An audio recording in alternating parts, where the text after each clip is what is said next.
Hey,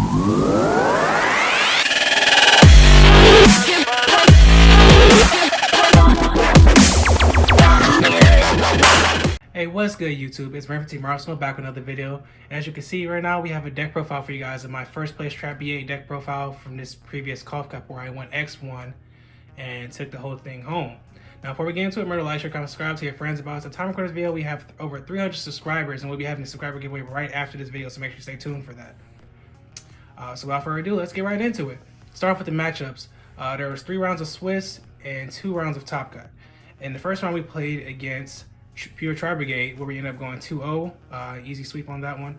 Not the player's fault, it's more so the fact that we know the deck inside and out. So, and then we went first the first game. So, round 2 we ended up losing 2-1 to Sorso Tenyi. It's a good deck. You can't be mad about that one.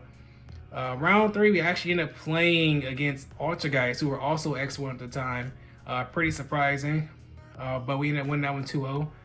Then moving on to Top Cut, we ended up playing Shaddoll, Invoke, Dogmatic, Eldritch, aka Side. And we ended up winning that one 2-1 in time off of top decking our Spice to win the game and having enough damage to actually move on to the next round. And then in the finals, we ended up playing against Sorso Tenyi, and we ended up winning that one 2-1. Keep in mind, this is pre-February 2022 ban list. So there is a card in here that actually is banned now, so just keep that in mind. Alright, so without further ado, let's get right into it. We'll start off with the monsters for you guys. 19 monsters in total. Starting off with the BAs. We're playing Triple Graph and Triple Skarm. These are only 3 Ls we play in the deck.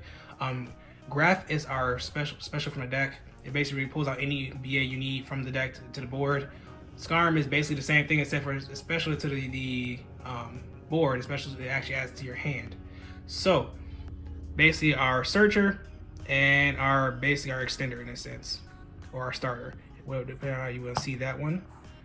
So these are basically mandatory 3-ups in this deck, in my personal opinion, because you want to see your BAs and actually keep the recursion going on them, because you don't really play any other monsters besides your BAs. It lets your BAs do most of the work. Every other monster is basically a bomb, if you do see it. And the 2-ups, we're playing 2 Seer, 2 Farfa. Don't play 3s of these. These are not really good at 3 in this deck.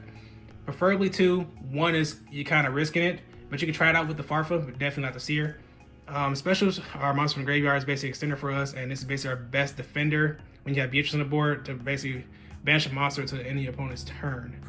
So, or end of that turn, excuse me. So that's pretty solid. Like I said, these are probably compared to Skarm and Graph, they're like the second or third or fourth best ones. So you probably want to keep those at 2-ofs. And then our 1-ofs are utilities: 1 Barbar, 1 Cowcab, 1 Libic. Special from hand, bounces back spells and traps, and our burn for time. These are also just used as basically extenders because they can just special themselves out. They won't get their other effects, obviously. But yeah, the best utility ones we can have. I don't really play any other ones because they're like, they don't really need them. Then moving on to the rest of our Fiend lineup, we're playing triple Rhino Warrior, double Tour Guide, and 1 Backjack. Now we played triple Finish Rhino Warrior because it works great with our BAs, and we can just normal summon him and then slap out the other BAs as extenders, and they won't get destroyed because he's on the board. And then also from the fact of him plus any BA just gets you into your IP plus Beatrice, which is really good, or any other possible extensions you want to get into, like maybe a Cherubini with other possible Appaloosa setup or something like that. That's also viable with Finish Rhino Warrior plus a BA. And then Tour Guide, we only play 2 of it because we don't want to brick on it. It's like we don't want to be really cloggy. The fact of the matter is Tour Guide is so much of a hand trap magnet. We try to prevent that as much as possible. Like we will go for our other BAs first and then have our Tour Guide be our actual follow-up, where we can just special all our other BAs, try to make a play from there. And then if they stop that, then we just normal summon Tour Guide and just go from there. It's usually our bomb card, like I said, but you don't want to necessarily rely on it. So that's why we only play 2 of it, and just be searchable off of Skarm and actually still be playable after the fact. And then we play Absolute Backjack because this is a trap BA deck. And like I only play the 1 because I don't want to really brick on it, and I'm comfortable with the 1 if you're playing a lot of traps. We're playing a lot of traps, so we don't need that. We don't need like to brick on anything that we don't necessarily need to or want to rather. But for what it does, it's really good. So I would definitely want to take it out the deck, that's for sure. But you'd rather hit this off your Finish Rhino Warrior off of a Dante or something. You don't want to actually have it in your hand or anything. So, and moving on to our spells. Yeah, we play spells. Moving on to our traps. Start off with our normal traps. We're playing triple Ice Dragon's Prison, triple Dinomyscus, triple Torrential, 2 Fiend Griefing, 2 Karma Cut, and 2 Trap Trick. Now, Ice Dragon's Prison is like a really great meta call right now, especially against decks like Sword Soul, or maybe even Flunderee's decks like that. The fact that they're all mostly, like, I don't want to say mono-typed, but for the most part, you basically just catch them slipping. Like, this came up so much against Sword Soul, Tingy, which you would not be surprised. Obviously, they're all worms, and it's just basically, oh, if you don't see it coming, you basically get punished for it. Really, really good. Definitely glad I had 3 of it. I was iffy about the 2. Shout out to Big Rail for actually letting me borrow the 3rd one, because boy, this card did work. Same thing with Dinomyscus. It's just basically spot removal, and it also becomes a body when you activate another trap, where it can summon itself out from the graveyard. So that's really good. And then Torrential, just an easy board wipe that we can just bring out anytime we want, especially when you're summoning up monster and just slap the whole entire board away. Fiend Griefing is like a DD Crow / Foolish Burial for us. So that's why we played that one. But you only need 2 of it. You only need 3 of it. Karma Cut is just basically our weaker Dinomyscus, but it's also spot removal. That's why we play it. And then it has a little niche effect of where your opponent has 2 monsters with the same name, one in the grave, one on the board. You can just banish both of them.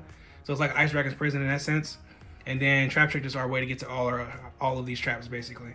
Don't want to play 3 of it though, because its effect is cool, but it locks you into playing that one trap that you get off of it. So you'd rather just do everything else first, then do that. And honestly, playing the 2 of was way better than when the 3 of when I was testing it by far. And the last of our traps are like counter traps. 2 Solemn Strike, 2 Divine Wrath. This is basically five Solemn Strikes, because think of it like a gamma for the deck without actually having to necessarily play the bricks.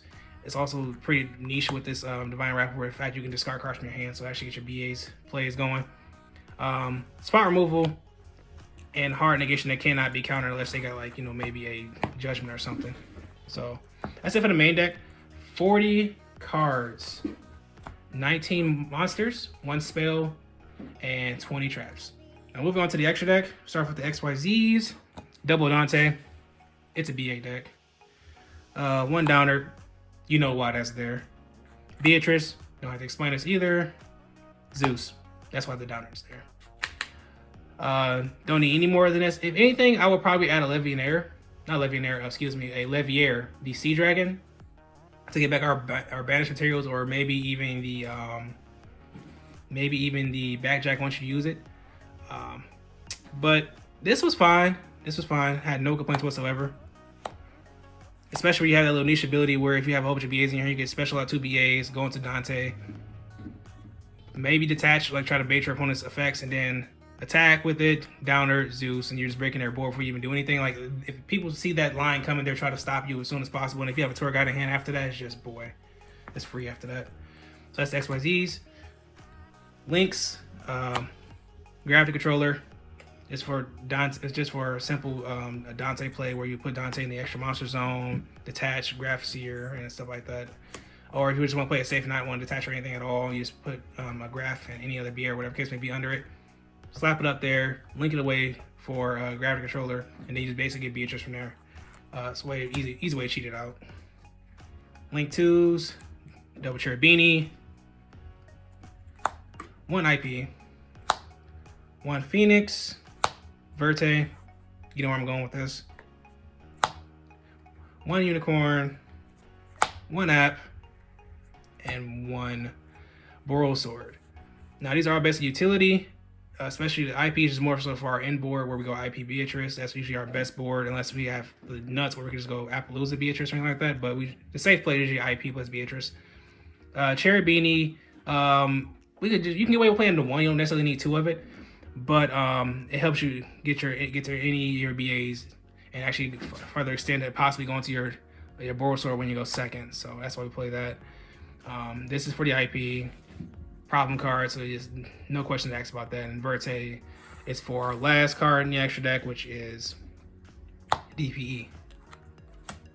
So now, moving on to the side deck, that's where the spice comes in at, because you see the DPE, you see the Verte. That's because we side the hero package when we feel like it's required. No scythe or anything like that. It's just simply for utility purposes. Whereas like if you go second and you feel like you need some more oomph going second, because you know you can't play a crap ton of traps and expect to actually get there sometimes. Sometimes your opponent does not see this coming, or even if you go first, instead of going for the IP Beatrice, you would go for Verte Beatrice, which sets you up with a DPE plus a Beatrice, and it's like way better in that sense.